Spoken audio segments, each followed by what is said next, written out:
One thing we're constantly communicating is that CEOs need to start planning earlier. Too many business owners wait until someone approaches them to buy their company before they start planning or thinking about an exit. Being late to the game leaves a business owner exposed in many, many ways.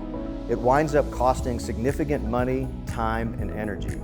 We have seen it on hundreds of occasions, and quite frankly, it's frustrating that so many entrepreneurs leave so much on the table after all their years of hard work. Our sincere advice is to prepare now for the future you imagine. It is by far the best investment you can make in your company and yourself. The advice we're sharing that means the most to CEOs are 3 employee-related factors that drive business success. First, individual efforts, or people doing their best when no one's watching. Second, collaboration, or people working as a team rather than individuals.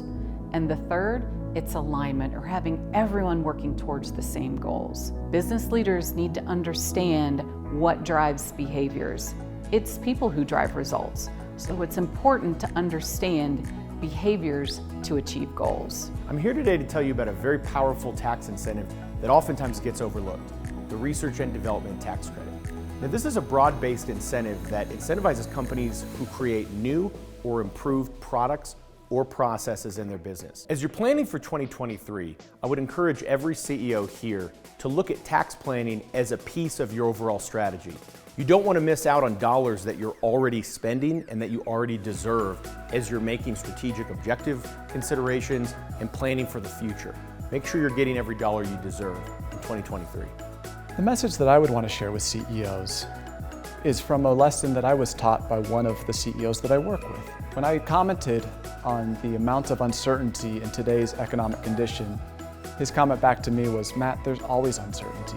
And that comment reminded me of an article I had read in business school that talked about what made a good business operator.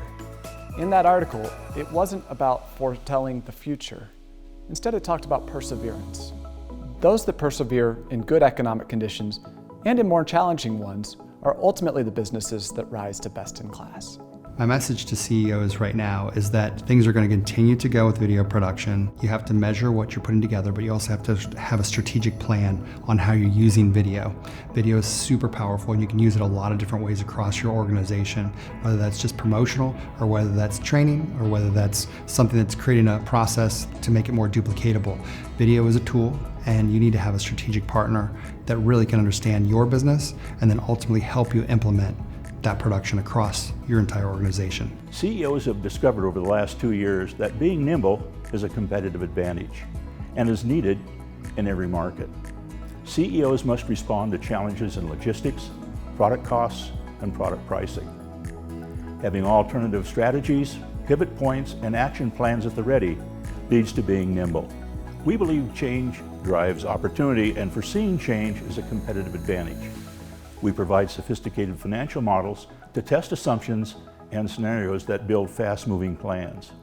Our fastest-growing clients use this process continuously to outperform their competitors. One of the biggest issues facing CEOs and their companies over the past few years is cybersecurity.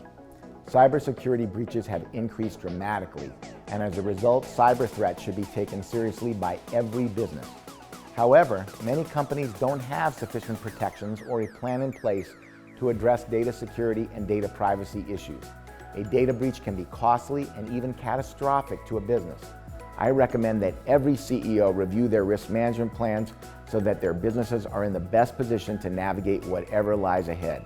My challenge for all the CEOs out there is to be a champion.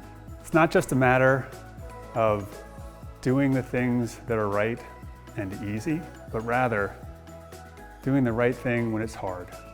We need that today in all of our CEOs and leaders everywhere. We need that in our companies. Sometimes choosing the right thing to do will be hard. That's why you are the CEO, to do the hard things.